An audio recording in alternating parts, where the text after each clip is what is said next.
From Asia's highest peaks to its valleys downstream, how people and wildlife are coping with climate change.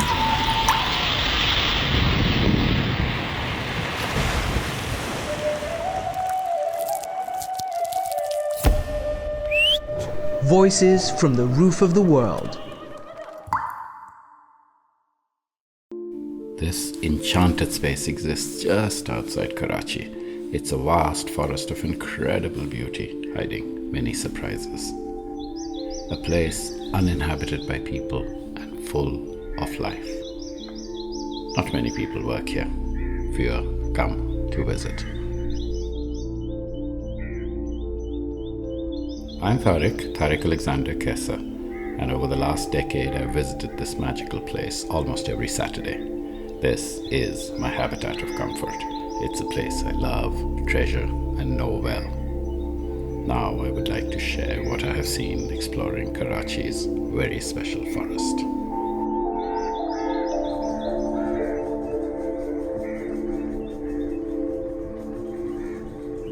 We are standing here in the middle of a creek in Mandal Island. These are Karachi's mangrove forests. They're lush, they're healthy, and they grow profusely. We still have them with us. But for how long? Because all is not well, and they are being cut. They're being cut at a rate that will deplete this forest very, very soon.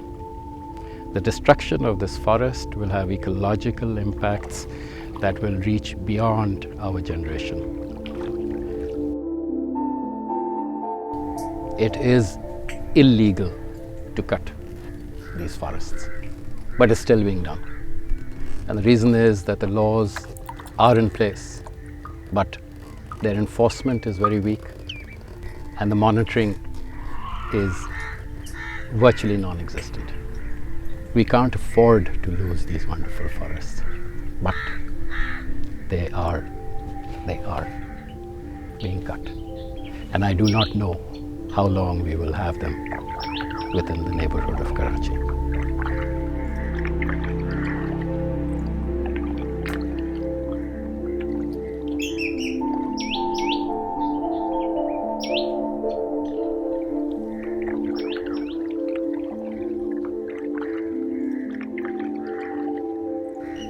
Within sight of this city, we enter into these mangrove channels, and the birds are perched on trunks of cut trees. They observe us with caution, egrets, herons, and they squawk warnings and go back to their business of fishing and hunting. Ismaili, our boatman, has spent his childhood crabbing within these forests. He points out the damage inflicted by the mangrove cutting business over here. बहुत से पेड़ cut रहे जा रहे हैं, ये चेंसों से, कुल्हाड़ियों से ये पेड़ भी कट के मार्केट में बेचा गया है। हम बचपन में आते थे जंगलों में, तो इधर क्रैप्स ज़्यादा होते थे। अब यहाँ पे इसमें आलूदगी ज़्यादा हो गई है और इन जंगलातों में अंदर से बहुत खोखले हो गए हैं। But there are still almost pristine sections of forests left, and the Brahmani kite shows us the way in. The waterways are vast and unknown to us, but an egret takes over from the kite to guide us. The channels meander and twist, expand and constrict. Here old and tall mangroves are still standing. We skirt around them into a dead-end lagoon. A heron flies under the arch of trees, and again we follow, moving deeper and deeper into this hidden world between land and water. The tunnels turn into endless channels, leading into even more pools covered by canopies of trees. We push ahead until the boat cannot move forward. Here light filters through the mangroves like sharp shards. And my most magical memory on this very special day. It's a moment I shared with a Brahmani kite. But there's so many other stories this forest and the old trees can tell.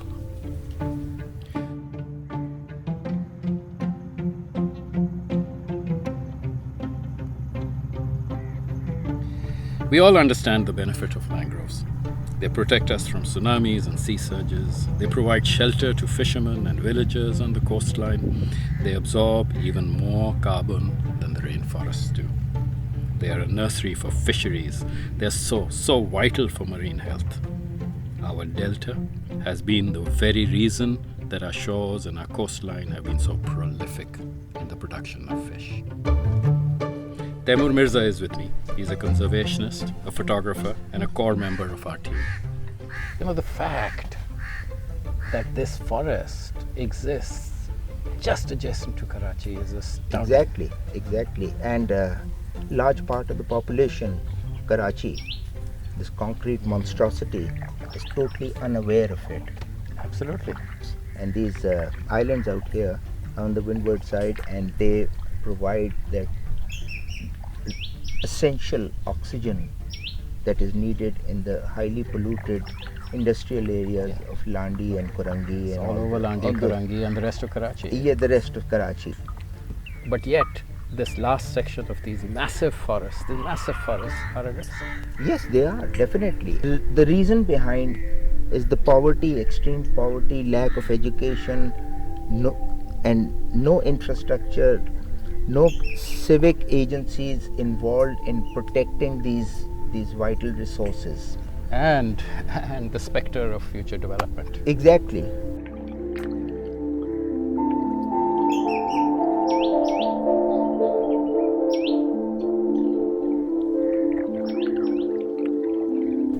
The Avicena marina is the dominant mangrove species here. They grow and live in brackish and saltwater tides for 80 to 100 years, developing into contorted shapes beyond our imagination.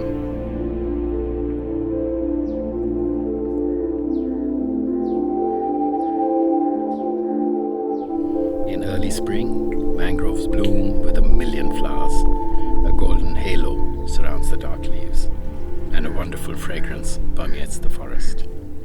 Fresh leaves seem to glow in olive green, speckled with grains of white salt. The tiny flower is just half a centimeter across, but somehow it's still radiant, full of the wonderful life growing within. Almost right. The seeds quickly grow into plump almond-shaped fruit, about 1 inch long, before they fall from the tree into the waters below. The skin sheds, the fruit opens, and the stems sprout. Countless numbers float into the sea before they wash up on mudflats or sandbanks. The lucky seeds will root in the wet mud and survive the trampling and not be torn out by shrimp nets. If we are fortunate, these tiny seeds will grow into forest that is now under threat. Some days, the sound of birds is drowned by the sound of chainsaws and axe hits.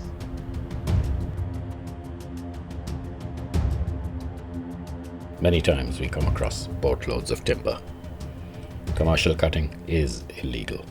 Foraging by people of coastal communities for personal use is not. However, the distinction between the two is blurry. An alternative source of fuel for these communities must be found to prevent disaster in the making.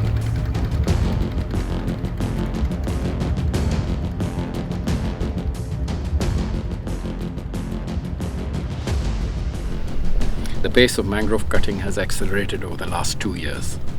The trees are felled and left in the water. When they have aged and appear to have fallen naturally, they are removed and later sold. The wood is sold at a cheap price. Those who collect it are poor and paid little. For those who organize the cutting and the sale of mangroves, the wood is virtually free.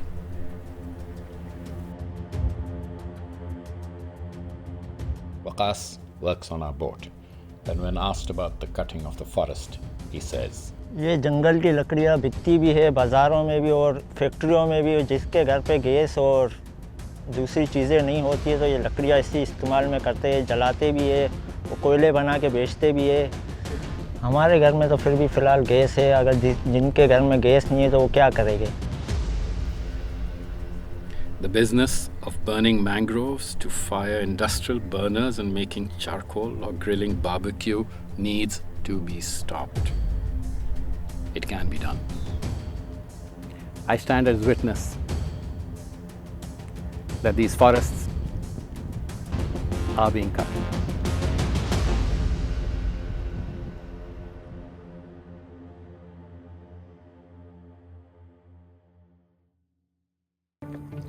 Welcome to Bundle Island.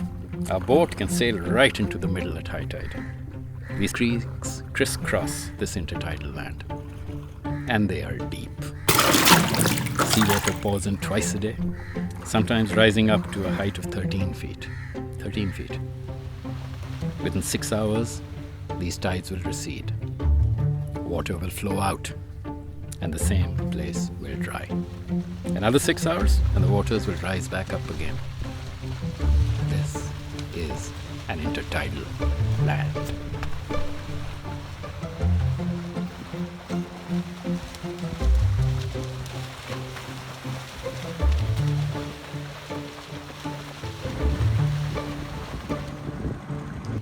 When the tides recede, the Kurangi creeks reveal vast stretches of mudflats. This area is classified as wastelands by land authorities. However, it's anything but that. Life is vibrant here. Let me introduce you to some of its residents. Mudflats come alive when one is still and calm. Perhaps the most charismatic resident is the mud skipper. They eat their way through mud to make and live in deep submerged tunnels. They carry oxygenated water in cheek pouches, keep tails and bodies wet, and keep moving. Ever vigilant, belligerent, territorial, aggressive, curious, but cautious, always watching, always ready to jump.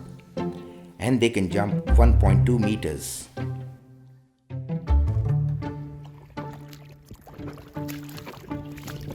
There is life and death here. So many species and so many life forms, seen only when we look.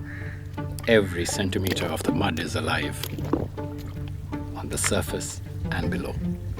There is so much below.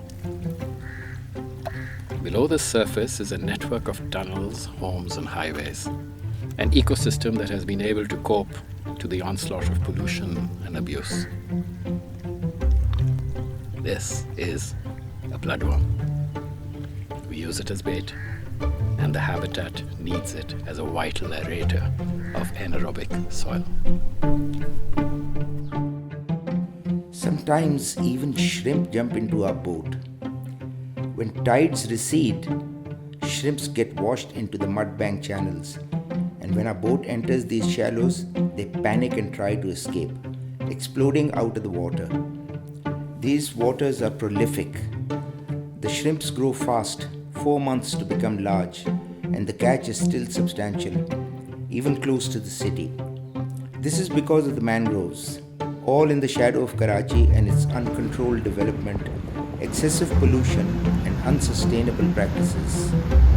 जब जंगल होते हैं उसमें छोटे झींगे होते हैं, छोटी मछली होती है, उसके अंदर चलते हैं. जब वो बंद कर देगा, पानी सूख जाएगा नहीं, फिर वो जो मछली मर जाता है. मछली झींगे जो है पेजाद जो हो रही है ये जंगल के अंदर होते हैं. जंगल के हिसाब से ये जंगल काट रहे हैं तो वो जो नहीं पानी रुक जाता है, खींच वो जो नहीं किचरे हो जाता है. कोई ऐसे बंदे हैं जो इनका रोके जो जंगल काटते हैं. कैसा रोका जा सकता है यार? गवर्नमेंट तो है, गवर्नमेंट उनका हल नहीं है जो उन्हें बारिश के हवा के लिए ये जंगल रोकते हैं. हवा तेज आता है, तूफान आता है, इनको रोकते हैं. पूरा किश्ती भर के ऊपर लेके जाते शहर में भेजते हैं. दिन में कितनी किश्ती आती होगी? 6-7 किश्ती 10 किश्ती निकालते हैं हर रोज. 50-20 निकालते हैं. वो खतरनाक उनके पास मशीन है सामने वाला पूरा काट है. ये इनको मेहरबानी करे हुकूमत उनके पीछे लग जाए, जो ये लकड़ी काटते जंगल काटते हैं इनको रोक दे कच्चे को.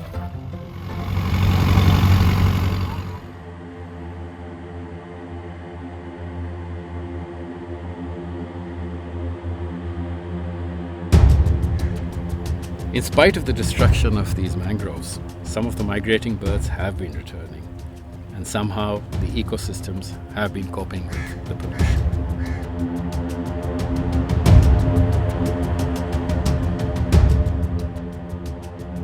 For me, the most spectacular is the flamingo. The resident and migratory population was large. They left Karachi's islands last year due to mangrove cutting and poaching.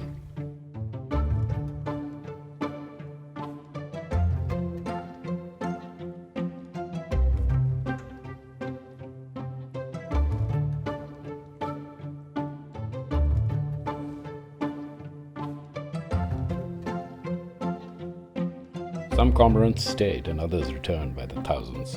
The cormorants feed off the waters of these estuaries, but the flamingos feed on the shores of these very disturbed mangroves.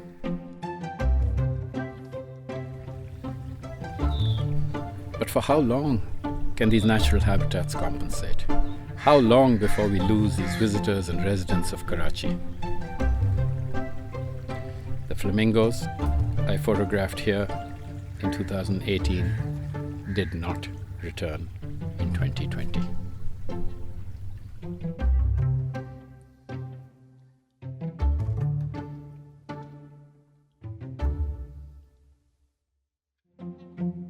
Today's journey continues in Do Darya. We head past the fishing community of Ibrahim Haidari and reach the relatively new Karangi Fish Harbour, lying in the foreground of the very old communities of Chashma and Redigoat. Life on these creeks has been documented and recorded from the time of Alexander the Great, when his geographer general was sent ahead to explore this delta. Working dhows and sailboats of traditional vernacular design still ply these waters, and just across our crowded urban city lie our islands, our hidden mangrove forests. The creek is wide, but in the distance the mainland developments are still visible. The lagoons are vast and shallow, still productive, but overfished.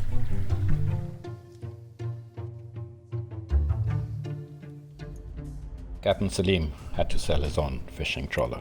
He tells us why. पहले तो काफ़ी मच्छियाँ थी हमारे पास, तो बहुत होती थी मच्छियाँ.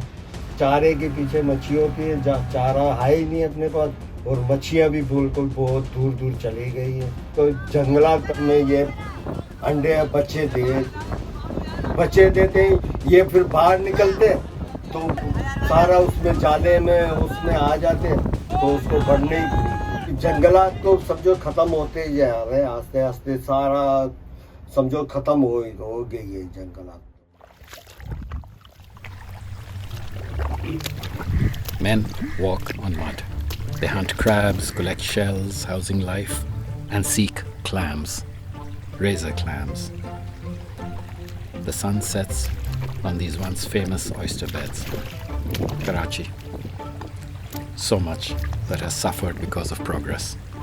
The struggle to live is real, and commerce carries on, all in the shadow of development. So what I'd like to show up close is if you look at the two tones of mud. We sail over intertidal mudflats to reach here, and if we linger too long when tides turn and recede, we end up walking on mud. Vast stretches of mudflats, revealed only when the tides are low. The scale never ceases to astound me. And no matter how many times I have done it before, I haven't gotten over that pleasure of pulling my boat into deeper water when grounded. We spend our time here recording and photographing. These vistas and habitats are so full of life, just hiding out of sight. The channels are deceptively deep. To navigate them, one has to know not only the layout, but also the depth at varying tides. Exiting the island is now through the very familiar creeks, conscious of tide, time, and the flow of water. It tells us when to leave. This is the same channel at mid-tide. Today the water will drop here by 5 more feet. High tide at one of my favorite lagoons, and this is the same lagoon when the tides recede. The silence allows us to experience life in a mangrove forest, clicking, bubbling, snapping. The sounds of air, mud and water as it's pulled by the moon's gravity, a tiny bit of earth responding to being influenced by universal forces.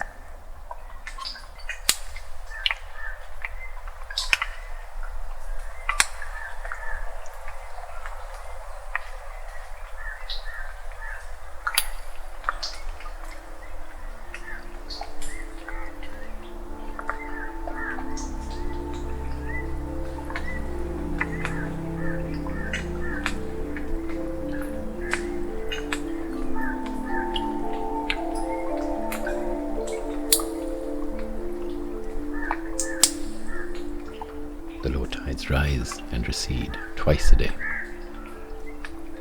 I love experiencing the low tides here.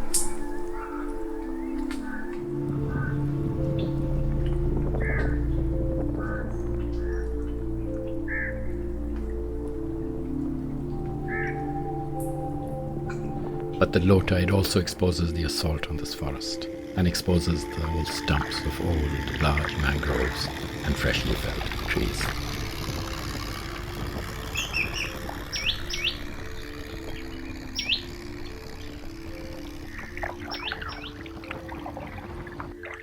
I often leave these forests in sadness, but leave even more determined to make sure they're protected in a future nature reserve. Our journey to understand how important mangroves are ends in Karachi's jungle, a city without a master plan. Karachi is a megacity. We, some 20 million people, live here within dense concrete, largely devoid of trees, coping with a high demand for growth, modernity, and housing great disparity in quality of life. This is an urban sprawl without master planning and managed by 18 independent municipalities that don't coordinate with each other. And this chaos translates into this. All the water has to be supplied by tankers. Exactly. And there's no gas. There's no gas, there's no hardly any infrastructure of electricity. There are power breakdowns that are constant. It is a city in chaos. Oh yes, definitely it is. And below this rubble that you see in this so-called storm drain is raw sewage water. And the solid waste that's floating on top, including the sewage, is dumped on a daily basis into the ocean. And this leads to storm. This solid waste and the sewage has to be treated and removed before it is allowed to reach the sea. Karachi's wastewater treatment plants exist but do not function. Some 7,000 tons of waste are dumped into the ocean every day. Even medical waste washes up on the beaches. More than 400 million gallons per day of untreated sewage is dumped into our waterways. There are times that the very visible line between incoming tide of clean seawater and the outflowing wastewater speaks volumes. It is alarming.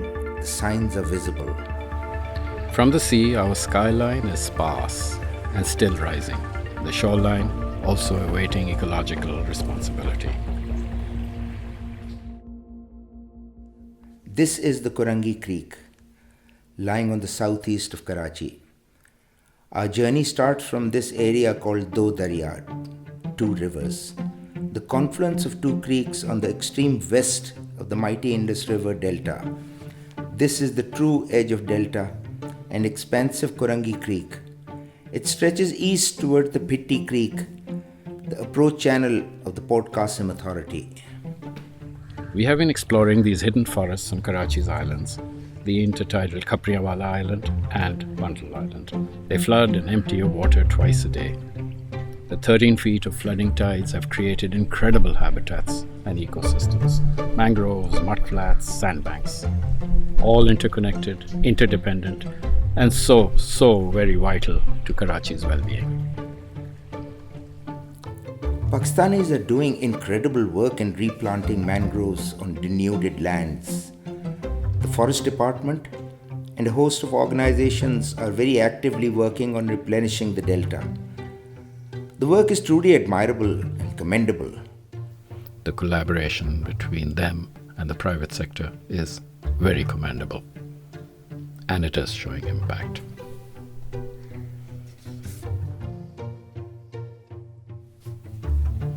However, the areas that desperately need replantation have few sources of sweet water, and the growth of mangroves there is slow.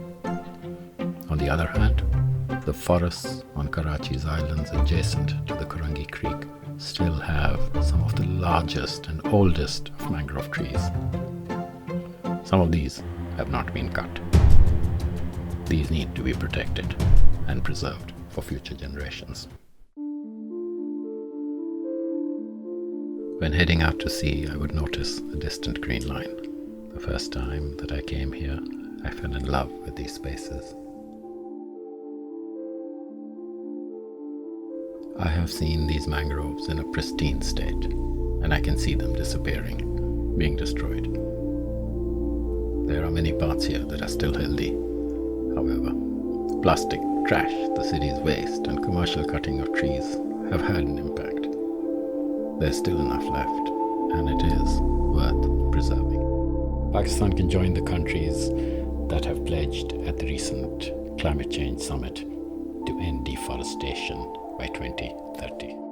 I would like to emphasize very, very strongly that it is a mistake. It's a huge mistake for us to allow the removal of these very necessary forests and trees.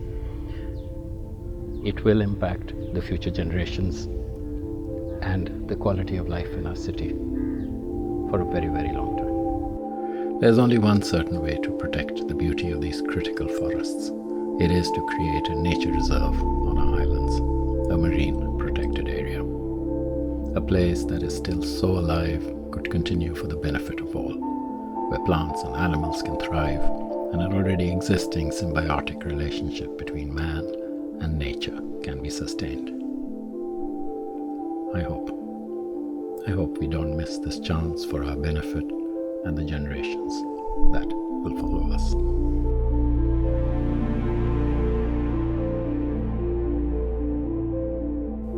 This grove of trees was cut in the spring of 2021, and this is what they looked like when I photographed them just a few months earlier, enjoying them in all their spinous splendor. Now sadly, I photographed the remaining trunks one last time. It's always difficult, so difficult to lose old friends.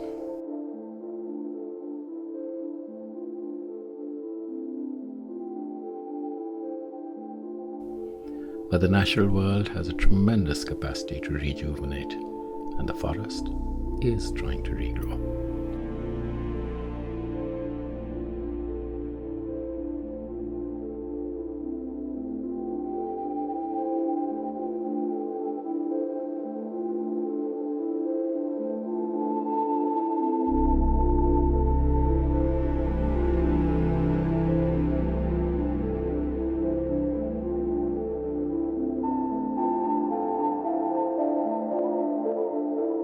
But it won't succeed if the clear cutting is not stopped and a sustainable harvest is not enforced. Even the hardiest forest will not survive.